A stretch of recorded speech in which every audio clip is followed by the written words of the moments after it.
Welcome, everybody. Thanks for coming to this panel. I know that you came to this panel because of me, and so I really appreciate that because that makes it look really good that I had the best panel. Actually, all kidding aside, obviously it's because of the incredible women that are sitting in front of you. So it's my great pleasure to be able to host and chair this session of employers.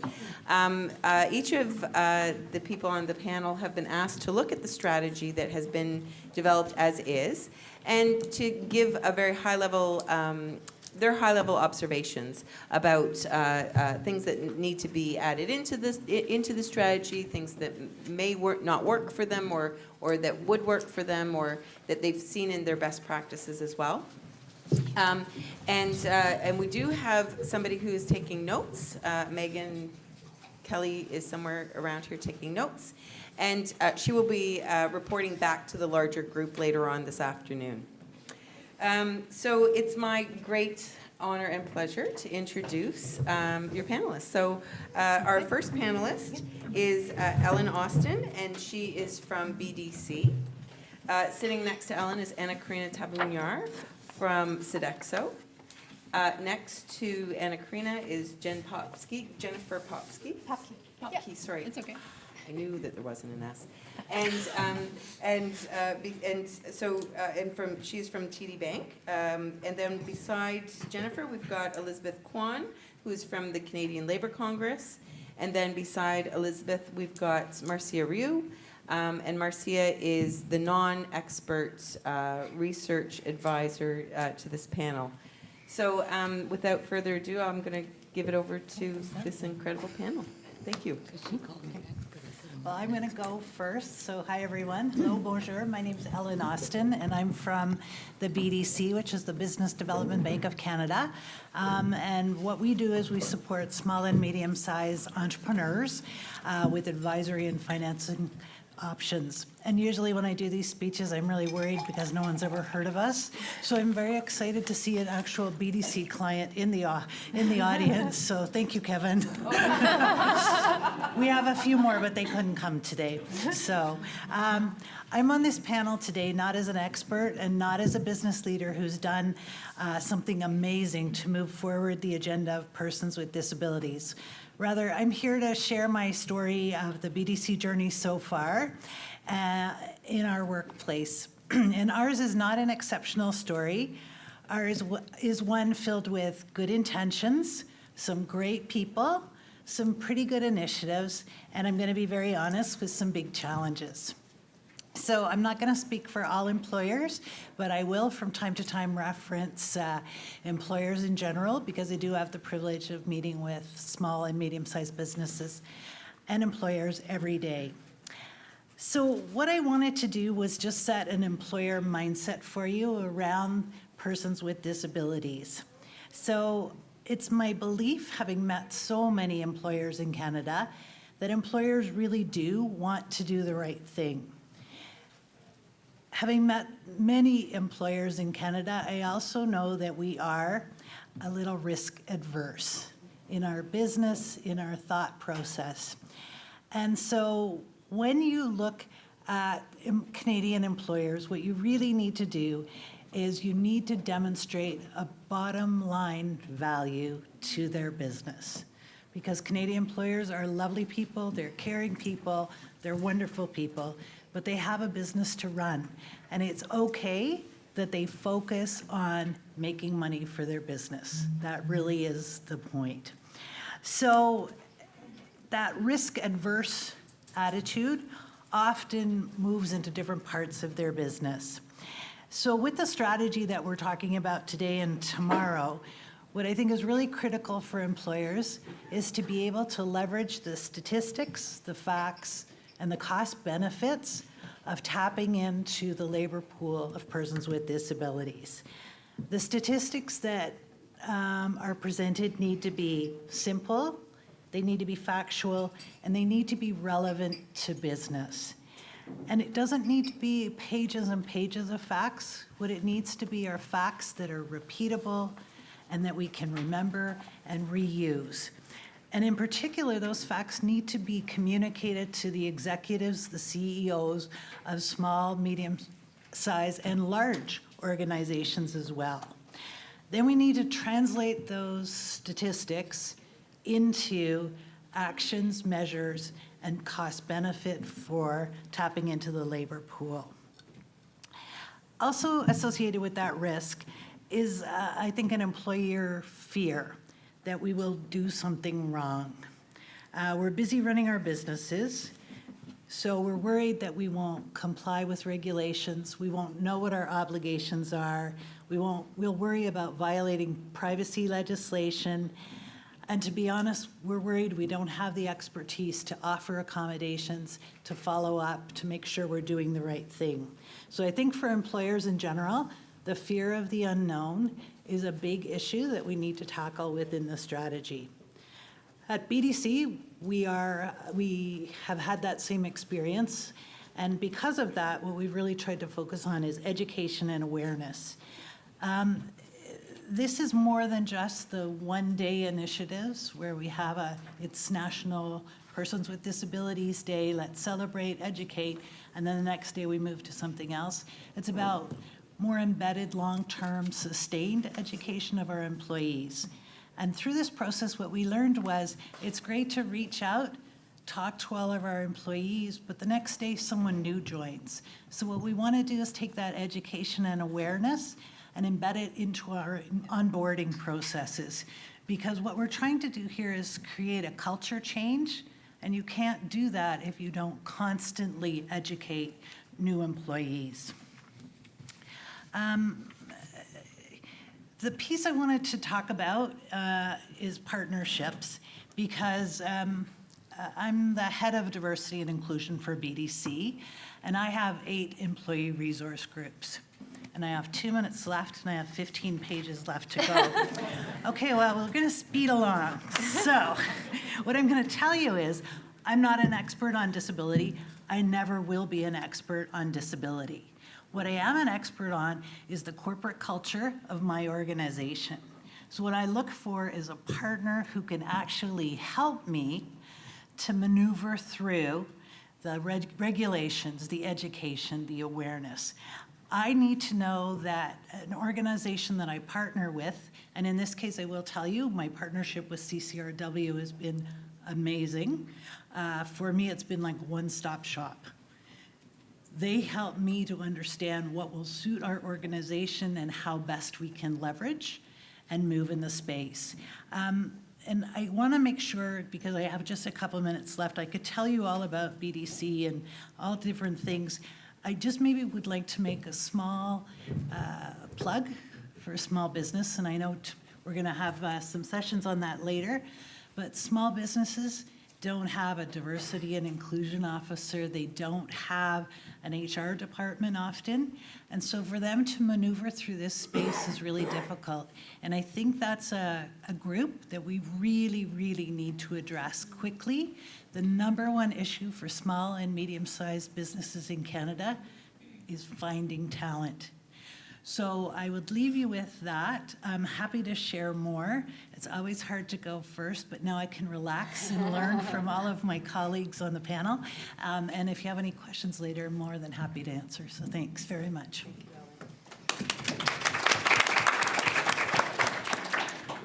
Thank you so much, Ellen. There's a lot of parallels in what you said in the organization that I work with. It's Sodexo Canada. Just out of curiosity, how many of you have heard of Sodexo? Oh, so good. Okay, so I've just bought myself an extra 30 seconds, so I'm not having to explain.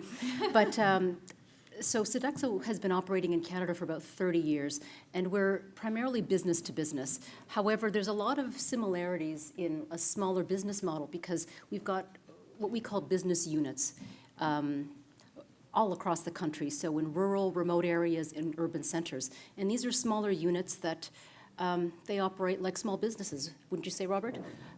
Robert is my colleague from Sodexo, and he's what we call an operator. So his feet are on the ground, and he's busy day to day putting out fires, oftentimes trying to backfill people who have called in sick, people who've left. So getting talent, retaining talent is a big deal. So we are still trying to figure that out. We have certain general managers in certain areas who have developed really strong relationships with partners, so they know who to go to. And I think of 3 in particular who go to a resource for specifically people with disabilities.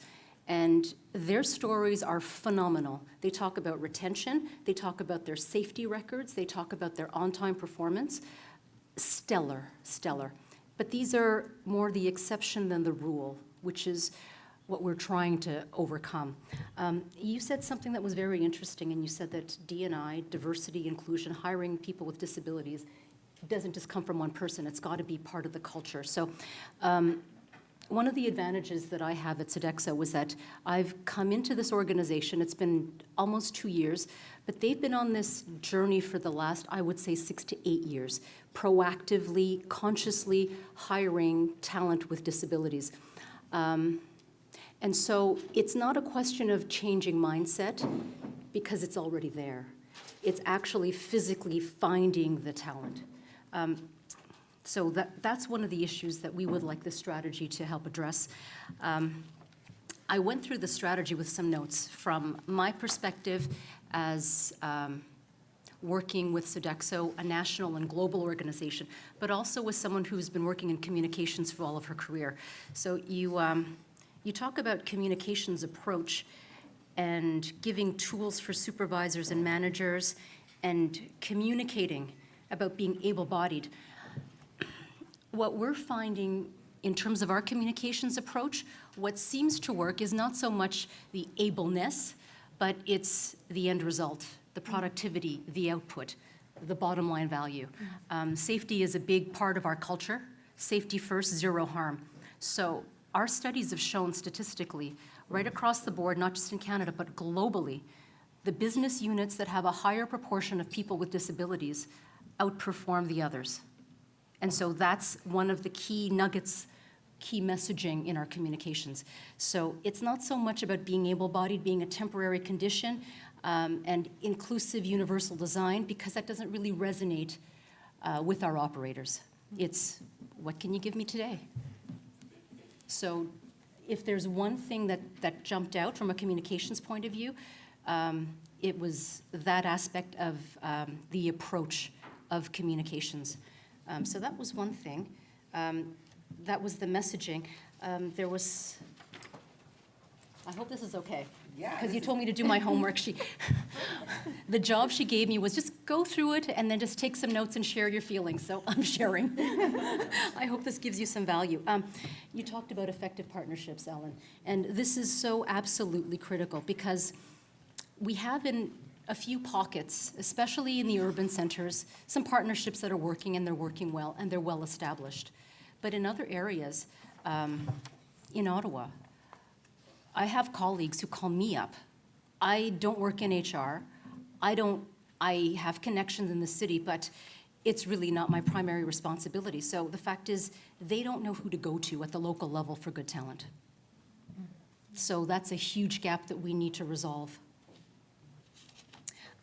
Another thing too is we're very proactive in trying to get talent fresh out of colleges and universities. And we're not at the level yet where we can offer an internship, a paid internship, or a stage or something of that nature. So bridging that gap between university and then actual work for job readiness would be hugely helpful for us. There was a lot of talk this morning about data measurement and accountability. At Sodexo, we measure everything. Everything. Every 2 years, we have an employee engagement survey. And consistently, we find that our #1 driver for employee engagement are our actions in diversity and inclusion, which includes the work that we do hiring people with disabilities. 2 minutes. 2 minutes, okay. So measurement and any data that you collect would be very, very helpful to us as well. And when you talk about creating disability confidence, what does that look like? How do you measure that? What's the gold standard? because there are lots of different organizations that offer a certification, but we don't know which are the more credible ones versus the others. So if there is some national thing that we could all maybe aspire to, then like let's create a national consistent global standard that's not piecemeal. And for us at Sodexo, these different certifications are a big deal for us because so winning top employer for young people, winning top employer for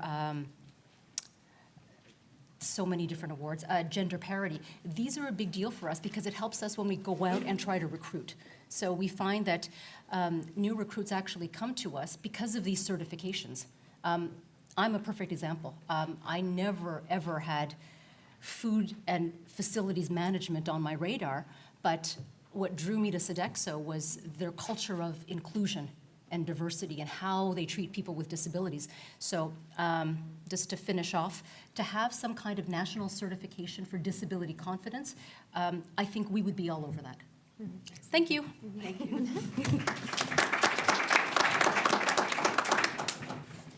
And I apologize, sorry, I'm not doing social media. I have a timer on here. That's the only thing I'm doing.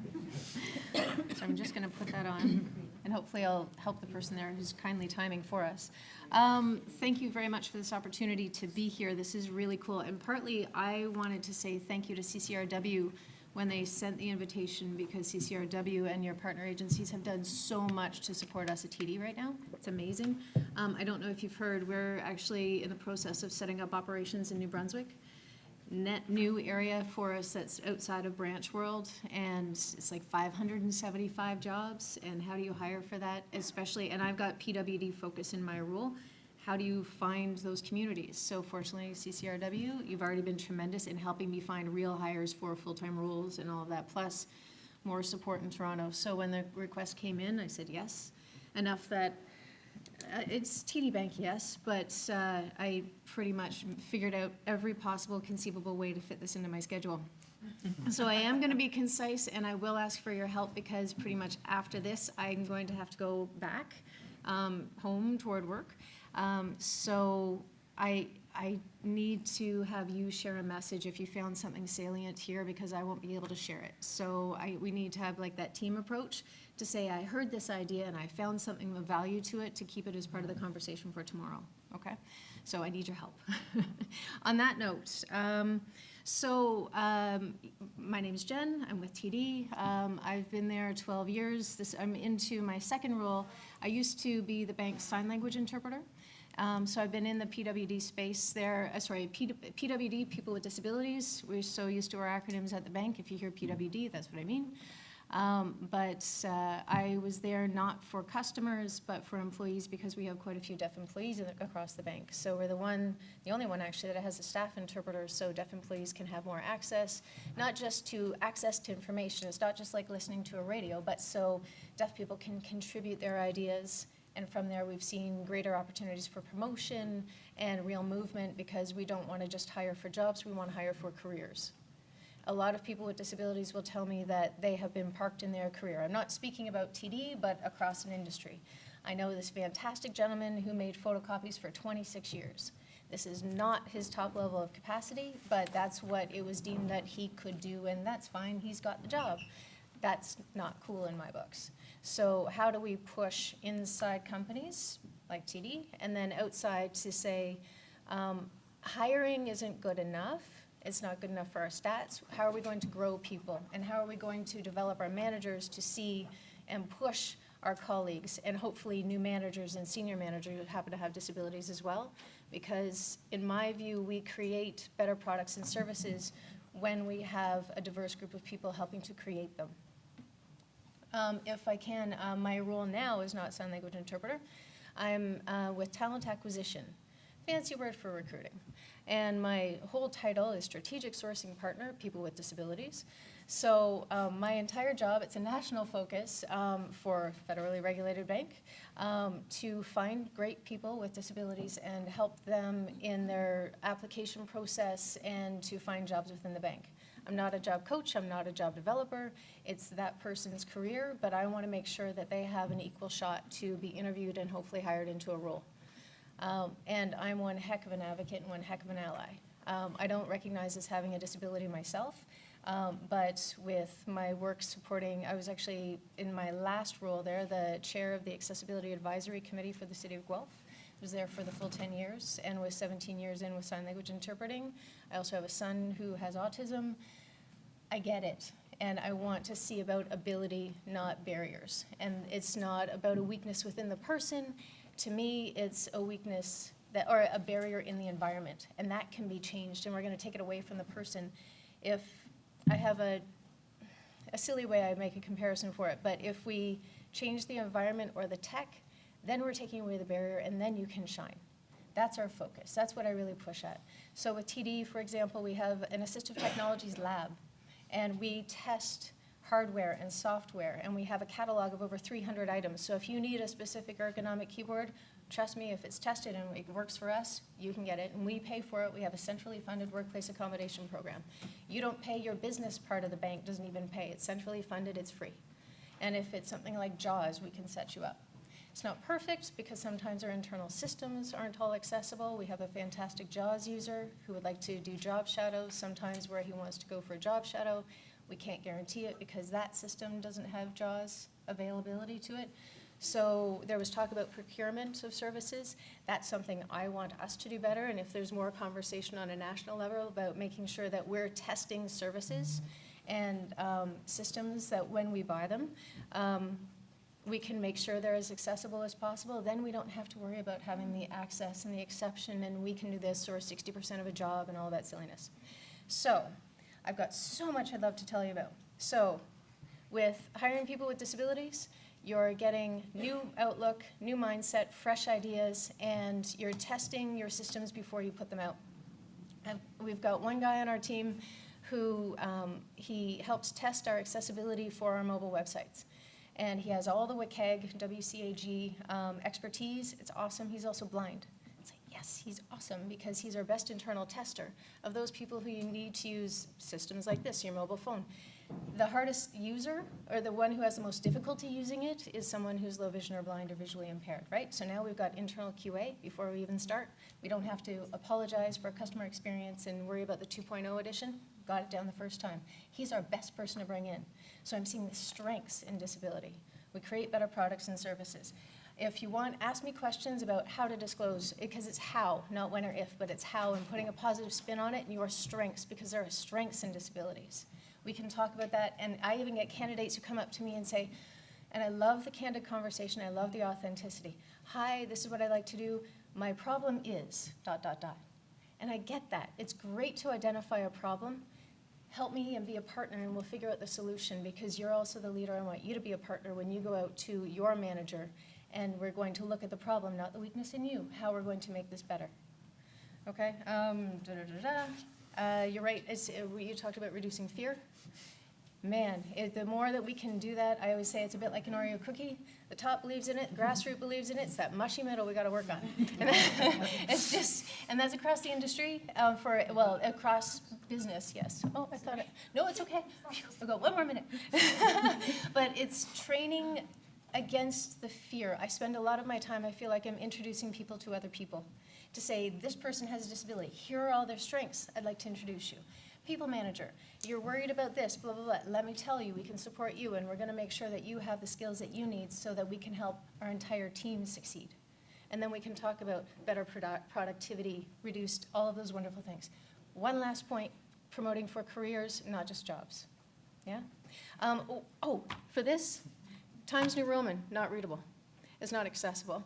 And if there was a readable, I want to say this is definitely a government-focused one, but if we're talking really about accessibility, if there's an everyday language, clear language version of it, that would rock. Yeah, thank you.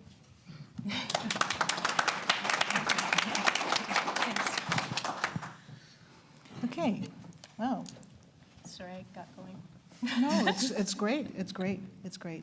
Hi, everyone. I'm Elizabeth Kwan. I'm from the Canadian Labour Congress, and the Congress is like I guess, a national level of organization that represents labor across, unions across Canada. We basically represent 3 million workers, we work hard to represent them. So unions represent workers, like I said. We also provide bargaining power to workers, which means that as opposed to, a worker trying to make their own way as an individual, navigating through the workplace, the work world, behind a union, we actually collectively promote workers' interests as well as anything that can promote their well-beings. In this case, in this persons living or workers with disabilities, we both work with workers through our committees as well as we, in our collective bargaining, we actually bring that issue of accommodation of rights to the table. So that's really glowing, because we all like to glow about who we work for. But, I want to say one thing. It's impressive, because I'm supposed to comment on them. It's impressive that we have people, we have employers who have shown leadership, commitment, some innovation, and it's great.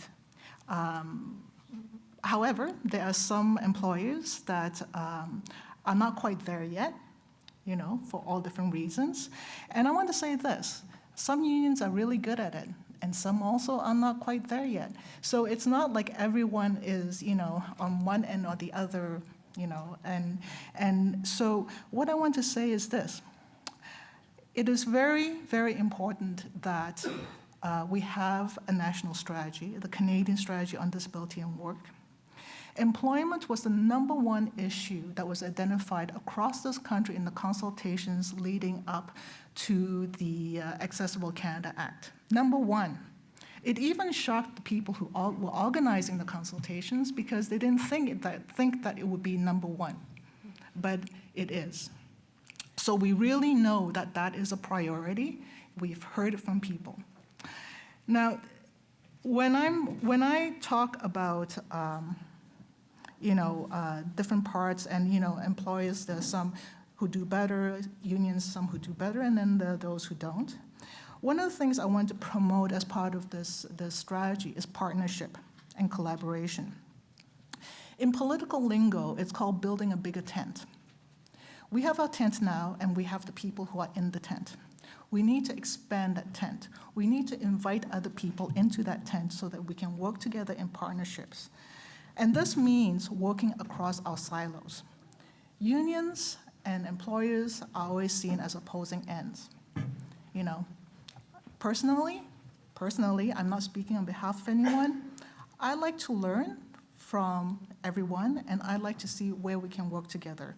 That's building a bigger tent, In this room, I'm sure that we share more than we don't share. So how can we build a bigger tent? That is about partnership and collaboration, working across silos.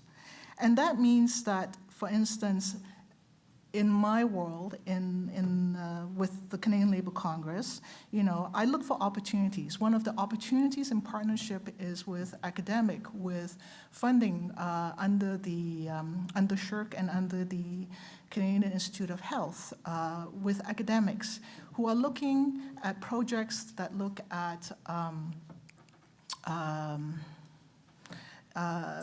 injured workers, return to work, working with employers and working with unions and working with workers. That's bringing it all together in partnership and making something big, making something new. The other thing that I'd like to stress is this big, complicated, word, intersectionality. What does that mean? That means that I am sitting here in front of you. I am a racialized person. I'm a union worker. Do I have a disability? Sure. What is my gender identity? All of us, each of us sitting in this room, have a different makeup. Intersectionality just means that we talk about more than one aspect of who you are. That's all it is. But in the work that has been done historically, it's easier to look at just one aspect instead of saying, oh, is there another aspect? We all know that women with disabilities Well, first of all, they don't have they don't have great employment opportunities. But when they do have a job, they make so much less. And that is a difference, and that is the intersection between gender and their disability. So I would implore you to, not just in just data. This is not just about data. This is about how you do work, how you consider, how you look at clients, how you look at new business. This is about if you can see the many aspects of someone that comes together and you want to expand your business, this is the way to go. Figure out where these things intersect. The last thing I'd like to say is that I looked through the strategy, and one thing really jumps out at me that I hope that will be in the strategy, and that is the inclusion of policy. The development of policy, the time is now, because we have legislation, we have regulations, we have different policies. What we have is the new C81, the Accessible Canada Act. We have employment equity. We have, the government willing to put actions into gender-based analysis. We have a motion right now before a standing committee on episodic disabilities. We need to make sure that these pieces of legislation, regulations, and policy do not act against each other. We need to make sure that they're aligned, that they're coherent, and that they're comprehensive. Because if not, what happens is that it trickles down to programs and services. It trickles down to someone who has to go and apply for CPPD under a different set of criteria, who can't qualify for the disability tax credit because it's a different set of criteria to define disability. This is the mess that comes from non-coherent policy and legislation. We need to get it right at the base that guides and directs everything else that comes from it. Thank you.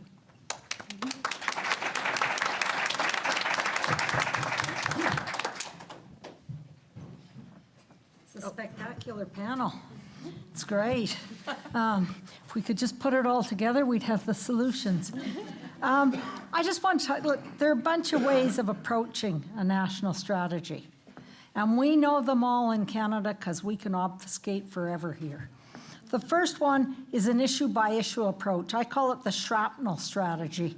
Like we grab an issue and we're all off in that direction. The second one is priorities. Priorities set department to department. Guess what? Do we see it? The pillar approach, I call that, where we've got all these departments doing something different. They each have determined a different priority. The third is to improve what we have at the moment. I call that one the mousetrap approach. Just build a better mousetrap and all the problems will be solved immediately. The fourth one is building on historical services. That I call a layering approach. So we just keep putting more and more and more on top. It's like an archaeological experiment. And finally, the specialist policy approach, which is really a kind of segregation approach, and that may be where we are now.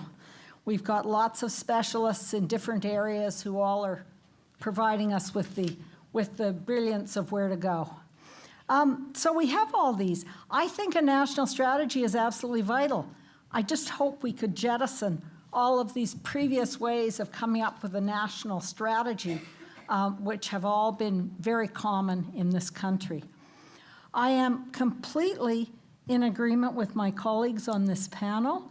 I think there's lots of things that we really can learn if we stop thinking in the way that we're thinking right now.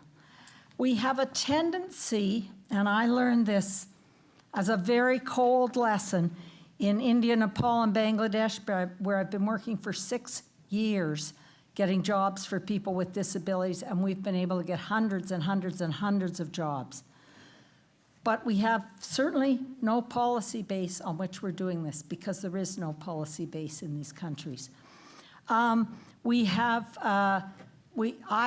was naive 7 years ago. Now, I have to say I was naive, but I also was the person who wrote the paper for the Abella Commission on Employment Equity and Disability, which was in the early 80s. So this is not a new area. This is just one that it's taken us a long time to move towards. And the employment equity is still, I think, a single most novel idea that's come out of Canada in terms of employment. But for some reason, we seem to have to reinvent it every couple of years. But if, you can tell, you get a little jaded when you get really old. So what happened? I went off. I read everything there was to read about employing people with disabilities. I looked at all of the international development that was taking place around the world. And what did it tell me? It told me I should concentrate on people with disabilities. Well, so what do? You do a job readiness training. I'm still hoping I get one before I retire. They'll teach you how to do resumes until you're so discouraged and think you're such a fool that you shouldn't apply for anything because you failed after having 3 chances at writing resumes, or 3 workshops on writing resumes. We have job fairs. We have all of these things. And I realized none of them were working. What's the missing component? These people. It's the employers. We need to switch from the supply side concentration to the demand side concentration. Until we do that, all of our strategies and policies are not going to work. It just won't happen. It's employers who have the jobs. It doesn't matter whether it's government. It doesn't matter whether it's private industry, as you people have talked about. It doesn't matter if it's NGOs. It's about what is it you need to fill in your job sector. And once we know that, then we find out the skills of people with disabilities. Pretty smart, then we match. It's not rocket science. And this is what you're talking about in the work you're doing now. You're looking at how is the best way to make the best match.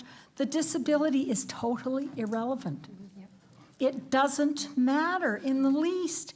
And we're still out there saying, got to train these people, got to train these people. Well, we don't have to train anyone. Figure out what the skill is and work with the skill. And we've seen it and it happens. And I think that's what's nice about your job, your strategy. I think it's starting to move towards that approach. Sure, it's great to have policies. We need employment equity. We need job accommodation. We need all those things. But when I talk to employers, they say to me, gee, Marcy, it's really cool, but we have no idea what you people are all talking about. Because the business case that you're presenting is nonsense. It isn't about us. Well, you keep telling us what business case we should have. If we don't make money, we're fired. This is simple as that. If you don't make money, we're fired. Our board is not going to sit around and wait for you to be nice to people because your job is to make money. I know it's rough, but that's the reality. And until we start to recognize that, our business case is not having a major impact. So we have to listen to employers. It's absolutely vital. We need to look at some of the other issues. No more pillars. This is also about poverty. Let's get on with addressing poverty. There's no point in having a poverty strategy here, an employment strategy here. We need one strategy that deals with all of these, and you can throw education into that too. I know we have a complicated system. My PhD's in law. I know that federal provincial is pretty horrendous. For businesses, even worse. But, you know, we need to look at poverty. We need to look at intersectionality. It's important to look at it. It's not about disability. It's about who has a barrier to getting a job. So we're looking at a much bigger issue than disability. We're looking at who doesn't get a job. Then we need to think about the labor market, which is completely part of this. And if we're going to do the labor market, we need to do labor market analysis sector by sector to figure out where those jobs are. If we want to think about the future, yes, we should be thinking about what should we be training people to do. Not just people with disabilities, but generally. I mean, look what happened last week. We lost GM, is that right? Mm-hmm. We lost GM because we didn't think in advance that that was going to happen. Why is it that we can have major strategies and we don't know in advance that these things are going to happen, and we all act like it's just amazing. It's all anyone's been talking about for 5 years is that the cars are going to change. We're not even going to get in them. Well, I guess we're going to get in them. We're just not going to drive them. That's good for somebody like me because I fall asleep in cars. So it's much better if I'm not driving. Okay, tell us when you're on the road. Exactly. So, you know, we can do this kind of stuff. We can shift to the demand side from the supply side. We can understand the business case of employers, not the business case of our community. It's a totally new way of thinking about this. We need to give a legitimate place to the employer's role. They've got the jobs. They're the ones sitting on the jobs. So while we're telling people how to write resumes and go to job fairs and how we can push into the employer, we need to just listen to the employer sometimes. And that's how we've been able to find jobs. The business case is not about our desire. That isn't how business works. And in fact, it's not even how government works, and it's sure as heck not how DPOs work, because you need somebody in the job. The biggest thing we've heard is something that I just heard repeated on this panel several times, which is that employers might want to do something, but they don't know how to find the people. We're all closeted over here. They're over there trying to run a business. We need to support people, and we need to support the employer. And how do we support the employer? We support the employer by finding the person who's going to fill the skill need that they have. They know what they need. Let's find the person. Every person with a disability has a skill. We just need to make sure it's going into the right position. And then to support employers so that if it doesn't work out, we can figure out another way. We shouldn't be leaving people abandoned. Thanks very much.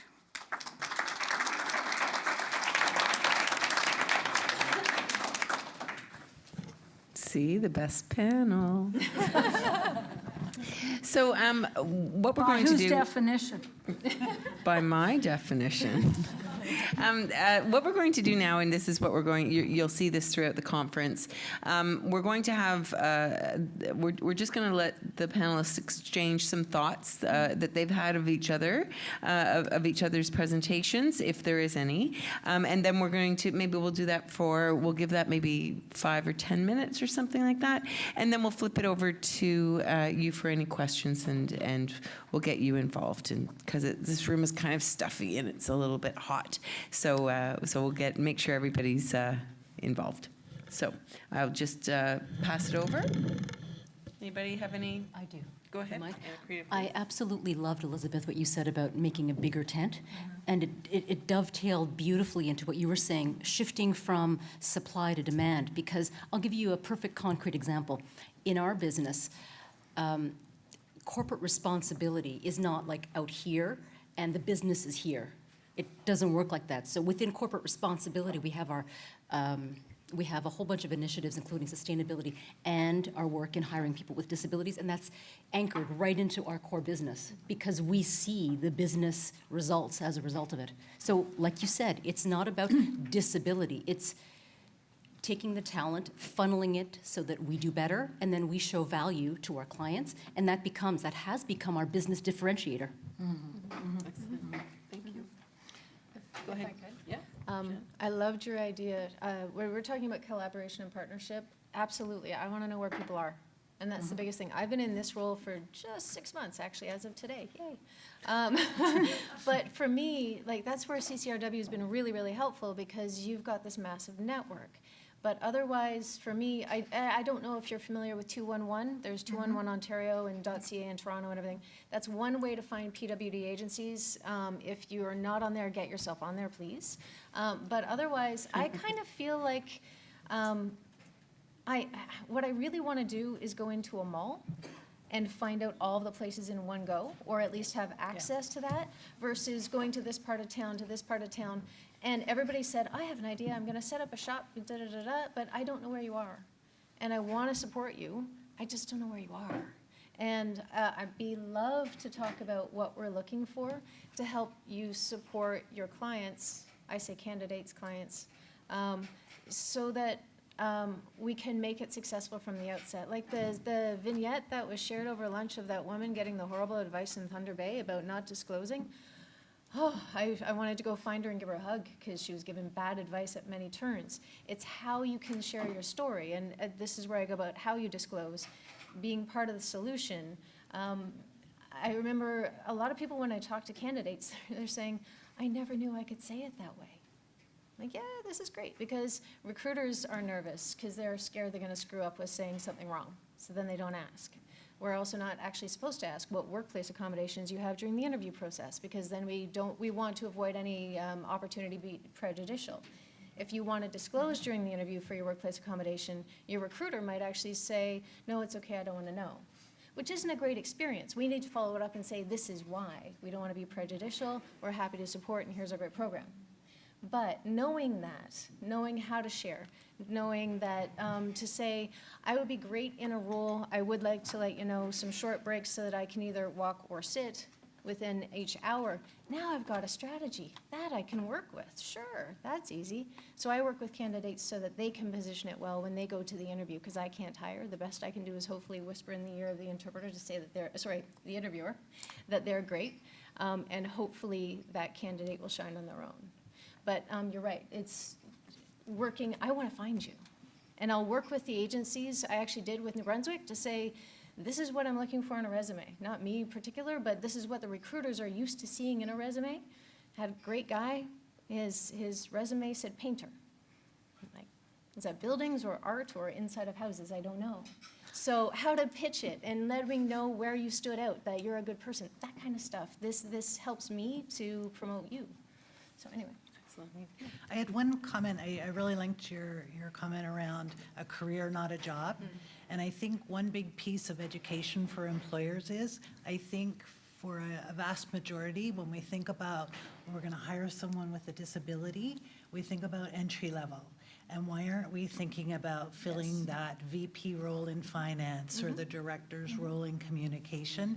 And I think, and I hope in the strategy, we make sure very clear that the talent is multi-level through the organization and not just about entry level. Thank you. Well, actually, the only thing that I actually forgot to say was that if you're looking for people, apparently there are 645,000 potential workers with disabilities out there. And they're there. I just want to say one thing. One of the things we've discovered in the work I'm doing is that there's a competitive element to this, and the banks know this. The banks, you know, it's part of the business case. People will compete with each other. As soon as they see another bank has people with disabilities, they'll be out there recruiting people with disabilities. We see it all the time. We had an interesting experience in India where the Lemon Tree Hotel is a great big chain hotel. It's huge. It's been hiring a lot of people with disabilities, especially as service workers. And interestingly, we got a call about 6 or 8 months ago saying, we can't continue to compete with Lemon Tree without people with disabilities. Oh, I said, can we help you? You can imagine. But this is going on. As soon as we get people into the labor market and people see that it's good business, all the other competitors are going to be in there. But we got to go one by one initially. Excellent. And share the story. Yeah. And the big social media and share the Yeah. story, and not inspiration. Forget the inspiration. I don't care. Okay, one, it's not even the bank. Deloitte, somebody from there was talking about this awesome recruiter who they have in there now. Recruiting for executives, love it. And this especially why? Because the recruiter's blind. Because now I don't care what fancy dress or a suit you came in with, doesn't matter. I don't care about the $400 watch you have on your wrist, doesn't matter. It also, and the person from Deloitte was telling this at a panel, so I'm guessing it's public enough. But she was saying it's great too because the leader, how they adjust to that immediate situation, not knowing that the recruiter is blind walking in. Right away you're saying, what is their unconscious bias? Yep. What is their attitude towards people with disabilities? How open-minded are they? You can skip 4 hours of interviews and get it in the first 10 seconds. Pretty friggin' cool. Yep. And like they're seeing this like, yeah, let's challenge this. And now there was somebody else who I was trying to recruit into TD, and Deloitte was trying to take him. I'm like, no, don't do it. I want you to be my guy for that. So it's become a competitive thing, and you're seeing the assets of having somebody in who's got a different viewpoint. Yeah. Excellent. Thank you very much, everybody. I think that we might want to turn it over. You ready for questions? Yeah? So, oh, wow. Okay, great. Cool. So are you able to run around with the mics, or do you want me to, you know what, I'll do that. Or Emile will do that. Emile will do that. Emile will run around with the mics. Thank you.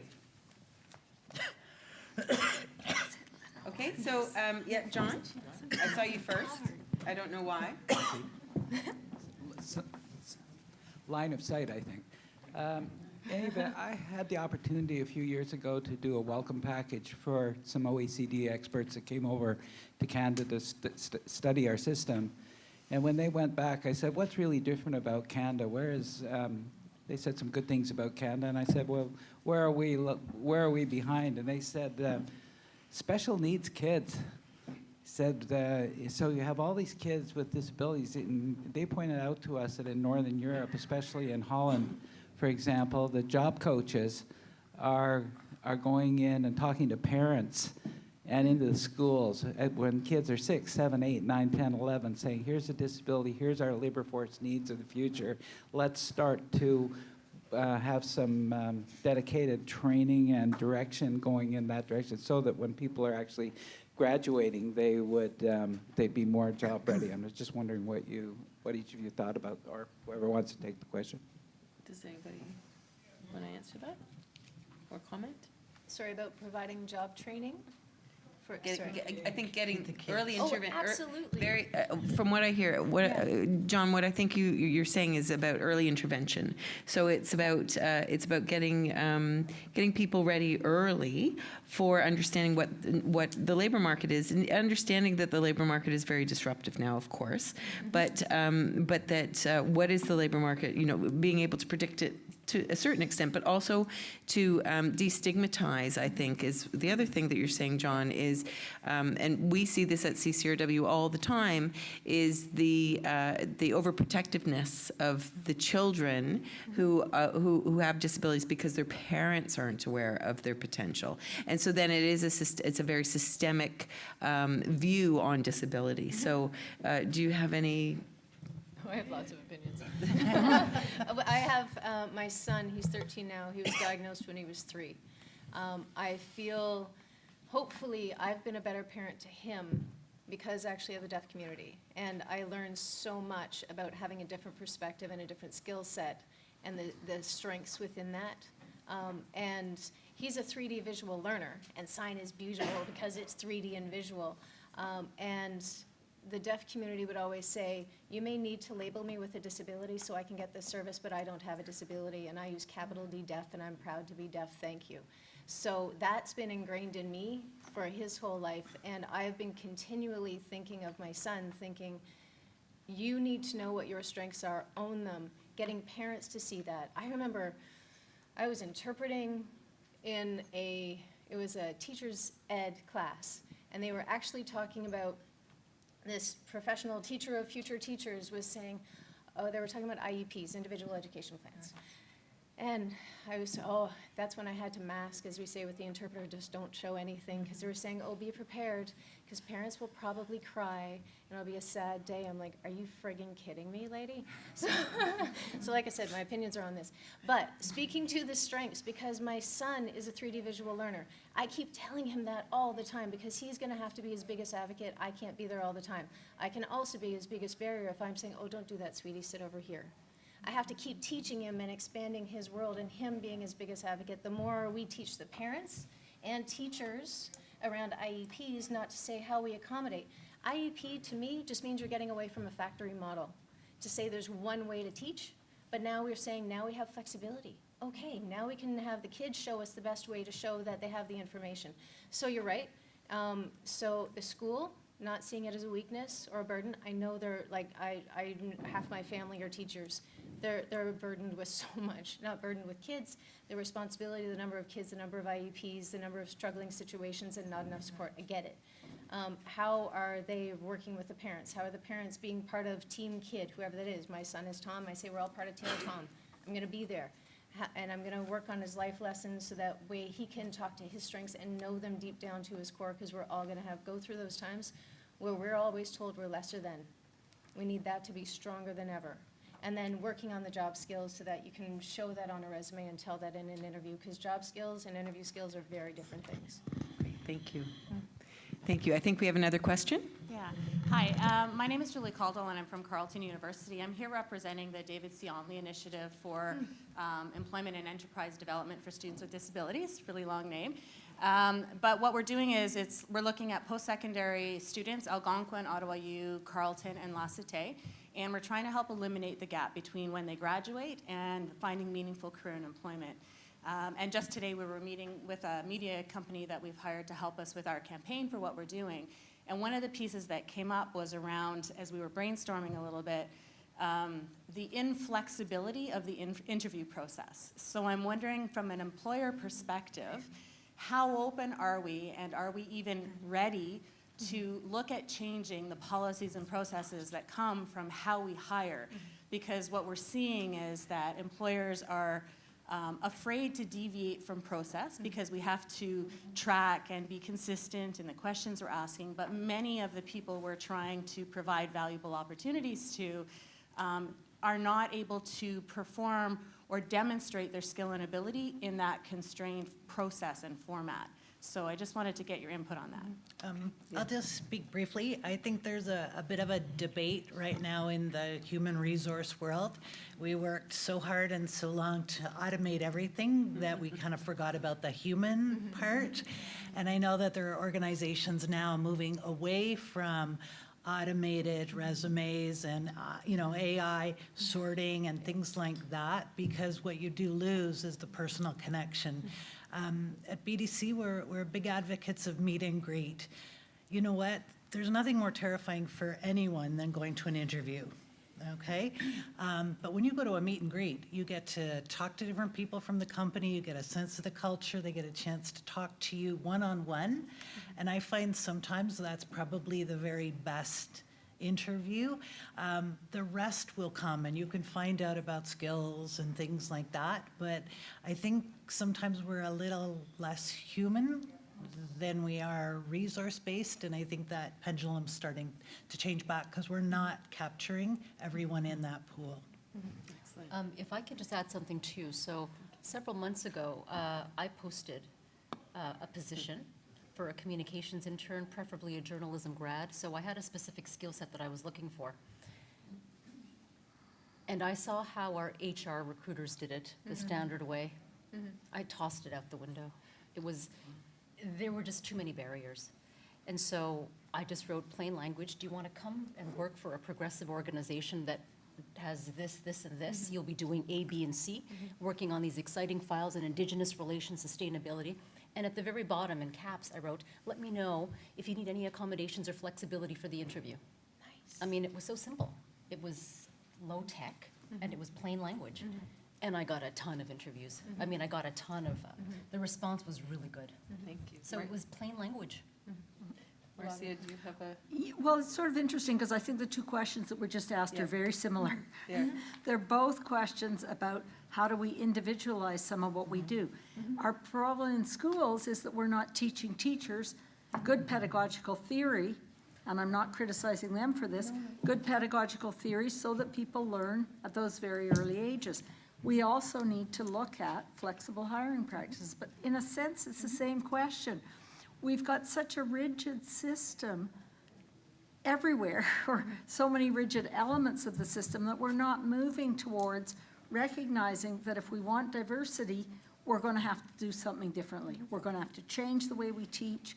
The way we teach, and we can only do that by changing the teachers, not by changing the students. And the same thing as you're pointing out, and a lovely example of how we do a different kind of hiring process. but we need to think in a different way. It's not about disability. It's about a pretty flawed education system and a flawed hiring system. But the employers are recognizing that. Thank you. I see Mark has the microphone, and I know that, over here first, sorry. My name's Carl Crevar. I'm with the Canadian Injured Workers Alliance and also the Ontario Network of Injured Workers Groups. Let me just say congratulations to the panel. I know it's tough to sit up there and talk about these issues, and I'm very glad to be here. I was here last year. I'm going to come at it from a little different perspective. I heard some comments that I've experienced before. The issue I believe Elizabeth brought up is, what do people with disabilities want? They want to go to work. They want to go to work. I heard that over 30 years ago. They want to go to work and have the opportunity. I know I had attended a roundtable discussion on pay equity of people with disabilities, and I had the opportunity to present to employers and make that presentation, and the employer said, "You're right." But there was one thing that I had mentioned, that there's a component in there of enforcing that. And after the discussion with the employers, they said, "Well, we agree with you, but why the enforcement?" I says, "Because we've raised this issue for over 30 years, and you haven't done anything." So it's not uncommon to hear what is happening. We are in Ontario. What I see, I'm glad we're moving forward. I know it's a slow process, and it's going to be very hard. Question I've always had, because of my union background, is that we as a race must understand something. The reality of getting people back to work. There's a reality that says out there, if you have a disability with the employers community, if you have a disability, it's a liability. The fear of liability, of hiring someone with a disability. That's the fear, and I think that's an area that we have to talk to employers about. You don't have to be afraid. If here's a person that's qualified, hire them. You don't have to be afraid of a liability. Research has shown, by hiring people with disabilities, they are better workers, they're more conscious, they're more timely. So why wouldn't you hire someone in that category? I think that's a positive step forward. In Ontario, we're dealing with, there's a research program, process that we're working on right now, and it's people with severe injuries. 40 to 50% of those with permanent impairments are living in poverty or below. That's problematic, and that's something we're dealing with in Ontario, and I know it's happening in other provinces as well. And that's something that has to be addressed. When we understand that we're all human beings and give us all an equal opportunity, that's when we'll be able to move forward. What we don't see, one of the major barriers, we've had discussions, that's something else we have to address, is the provincial governments. I'll give you an example of Ontario, because I live in Ontario. The recent announcement is to get rid of the guaranteed income supplement. That hurts people with disabilities. And attacking the ODSP, the Ontario Disability Program, the support program. That's going to hurt. And until we get governments and employers together and talk to them about these issues, these very concerned issues, it's going to take a lot of work and a lot of time. There's been a lot of research that I've read. I know some of Emil's work and some of the other researchers that have done work. I listen to, and talk to people with disabilities.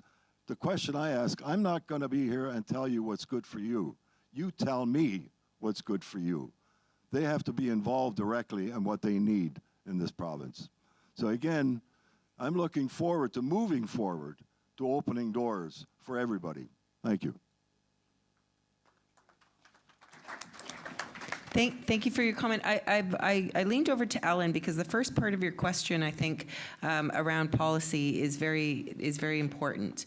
And as we talked about on the panel earlier this morning, we really are we're looking at this as a voluntary strategy because we need buy-in, but and we want partnerships around this. And so I know BDC has just come out with a stat, and I've asked Ellen to share it because I think that this is why employers will be involved with this type of a movement. So Yeah, so this is a small plug for BDC.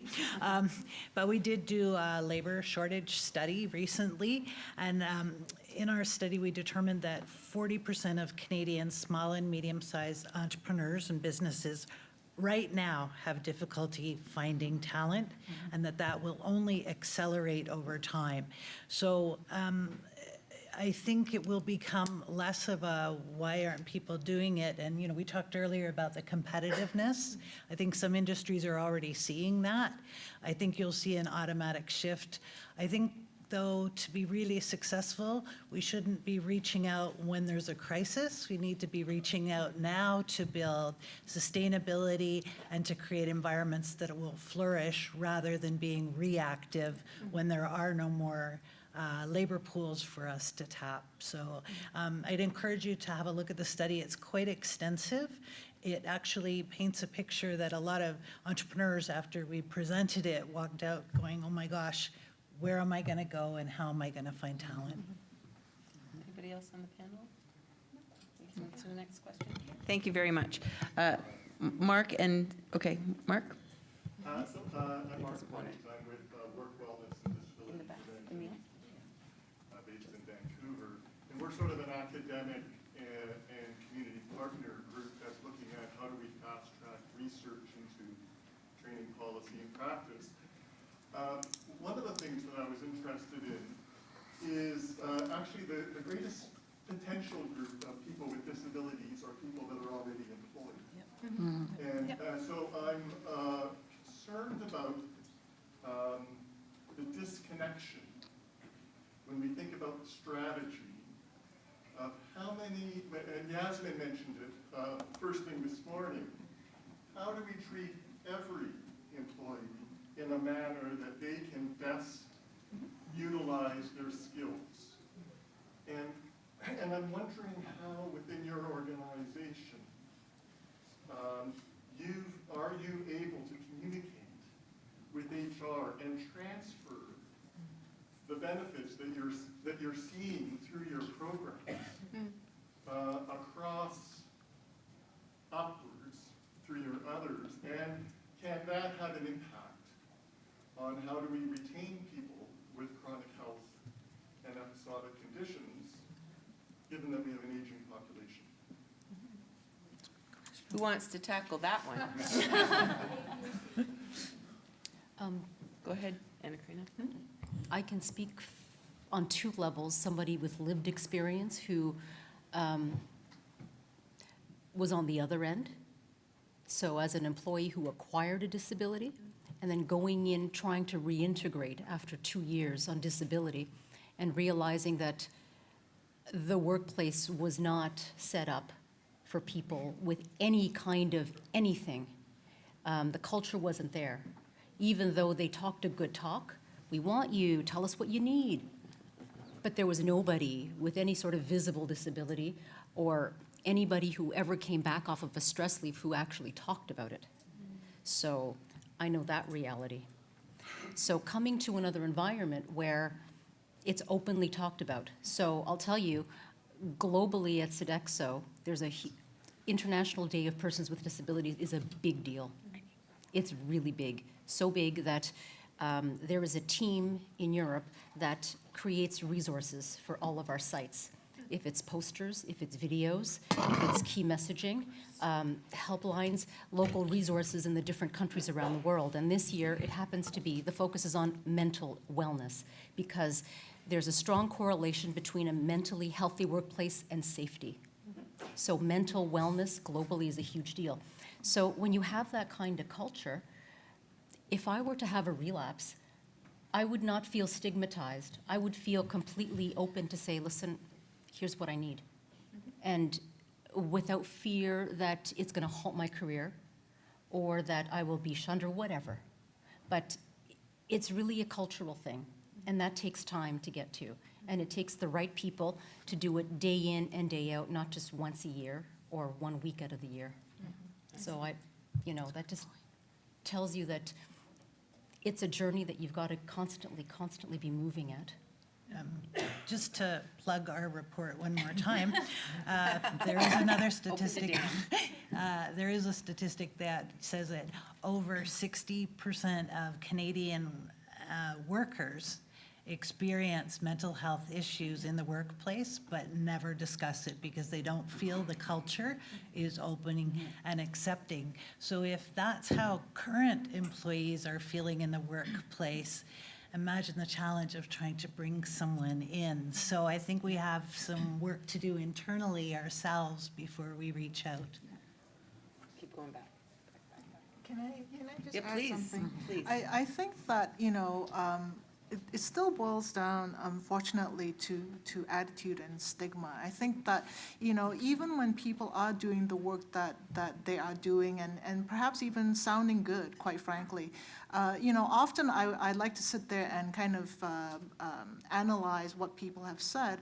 And, I find that still embedded in their thinking and their viewpoint is that disability is either a medical condition or they're hiring someone because it's a charitable act, I must say that before my life with the Canadian Labour Congress, I was doing a focus group, and it was with employers. It was an employer group, and one of the employees said to me, and this was because we were the focus group was on another group of, another population group. Anyway, but the employer said to me, and from the back, unfortunately, yeah, we're part of it because, it's part of our corporate social responsibility. But really, kind of get real, because, the supply end of it is that they're around the corner waiting to get a job with us. So, and that, to me, I was, kind of stunned that someone would just blurt it out like that. But anyway, but it just says to me that,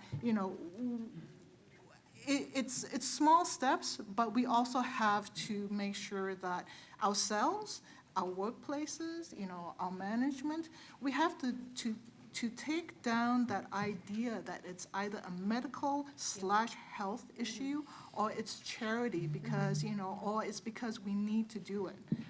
It's not. It's because it's a person who can offer labor that is of value to your business. Thank you. So I think we have time for 2 more questions, and 2 people have mics in their hands, so go ahead. Up. So we have time for 1 more question, and 1 person has a mic. Actually, no, you need to use the mic so that we can record it. If you want to, I think it's up. Is it up? Okay. Yeah. Hi, sorry about that. I apologize if this has already been covered. I was out of the room for a chunk working on something deadline sensitive. I've heard when I came in something about, all the something like 400,000 job vacancies that are available, but they're all in high tech, typically medical, health jobs that, and I don't want to sell anybody short, but I think there's a disconnect between thinking that those are going to be the jobs that many people with disabilities are going to get versus where they may actually be. So maybe someone can address that. And the second thing I wanted to ask or comment on was that employers have a predisposition not to hire people who've been unemployed for more than 6 or a year because they think it's a signal that they're not productive. And that often is where many people with disabilities find themselves. So how do we overcome that, even like as a general stigma? It affects more people than just people with disabilities, but we're unfortunately clumped in with it. How do we deal with that? Thank you. Please. Sure. Thank you. I know where you're coming from. So with TD, It is a struggle depending on the role. I do get some people who have very little experience at all. Maybe they've just come out of school or whatever their background is, and they're just looking for a job. And I'll be honest, what I usually say is go to our careers website to basically go exploring and see if you'd actually like to work for us at the bank. But then also get a taste of the rules. Every company is looking for efficiency, so some of the jobs that previously might have been roles, some have been automated, and it's a struggle. So then that's where somebody used to see it as an opportunity to come into the bank where then you can grow. Now they don't have that same one. It's kind of like the rungs of the ladder. Some of the lower ones have been removed. And that's really hard, so you're right. Then I was talking with the people at my table. I think some familiar faces are here. They say in art class, if I just give you a piece of paper and say to draw something, you're kind of stuck. But if I actually give you limitations, then you become creative. So I try to keep always a positive approach. I'm resilient or tenacious or just straight up stubborn. So with that, I'm thinking, okay, so can we see, are there opportunities for the co-ops, the internships? Perhaps what I'd love if there was a way down the road, and this is Jen, not TD speaking, I don't want to get in trouble, but if there is an opportunity where we could do basically 2-month trials, things like that, right? Or frankly, some of the jobs that, because we're looking for flexibility, I'll say on one thing, to hire for some of the junior roles, especially if they're back office, we're usually using a lot of contract companies. And there's an elaborate system for how all that works, and that's another conversation. But so some of those intro roles aren't as readily available. I always say if you're specifically looking to work in this area, it might be worth looking at a temp agency, a contract company, and then you can come in and get the experience. And then if a position does become available, you're already in, you've already been vetted, you've already got the skill set, so you have better chances of being hired. It is certainly a challenge, and it's frustrating to me personally. We're trying to do what we can in that regard. Volunteer work, yes, does help. I don't like the fact because you should be getting paid for the work you're doing. And part where because you had missed the first part, I'm with talent acquisition for TD. My entire portfolio is people with disabilities. So I actually meet candidates, whether in person, over the phone, or video. And I ask them about the resume so that I can help speak to their 6 months or a 2-year gap. Could be a back surgery, who knows? So that when I'm making a strong referral for them to a recruiter and then they ask about that, I can speak to it on their behalf and speak to their strengths. So because if somebody's doing what they can for their health or whatever the situation is, that shouldn't be deterring them, because some people, you're right, they do ask about the gap, but try to address that. You had a second part to your question. I'm actually, Yeah, I go. think I'm going to, Oh, Can I, Marcia, can I just add one you thing? can have a quick word, and then Sometimes we've I got feel one like last question. Deja vu. You know, we're a great woman panel. We went through this. People tried to tell us to volunteer. There's all kinds of things we were told to do. We were told to be hairdressers. I think I would have been lousy at that job when I was told that by the employment agencies, but maybe I would have been good. But, you know, some of it sounds really similar. I don't think people should be given volunteer jobs. I think that's exploitative labor, and I think we need to be very careful that we're looking at serious, sustainable jobs. But we've been through that, and we rejected it all. We said, that's it. Now we just want to, don't send me to your women's department. I'm going to the main employment department. I'm not going to do volunteer work until you think you'd like to have me in your labor force. And yes, I'm going to have babies, which is just terrifying, just like somebody with a disability is terrifying. Having babies used to be the bane. That's what everybody told us about. So we're going to do one very last question, and hopefully it'll be a nice short one, and with some and then we're going to close up. Yeah. Great, go ahead, Stephen. All right. So first of all, thank you all. It was fantastic. Thanks for taking the time to join us today. So my question really surrounds, the panel's, mostly made up of larger employers. And as a frontline staff, I'm starting to see more of a trend towards larger employers seeing the benefits in hiring people with disabilities. However, a lot of the businesses that we work with are small businesses. So I'm wondering to what extent larger employers can help educate smaller employers of the benefits of hiring people with disabilities. Role modeling. Does anybody want to take that? So your question is, how can I- we? I think if I can surmise, I think that, and this is a question that we often face at CCRW because we do work so often with small businesses. How can you role model the great work that you do as business leaders in inclusivity? How can you role model that so that that can benefit the smaller businesses when they're hiring people with disabilities as well, or having an inclusive workforce? Go ahead, may I? Yeah. Like I said earlier, we collect data and stats on everything. And so when we show our numbers, our performance figures, especially at the business units that have a higher proportion of people with disabilities, I think that speaks volumes. And we're also finding, so yes, we're a big global organization, but we kind of operate like a small, medium-sized enterprise at the local level. And so some of our operators are very, very ingrained within the communities that they serve. And so that's how they can have an impact.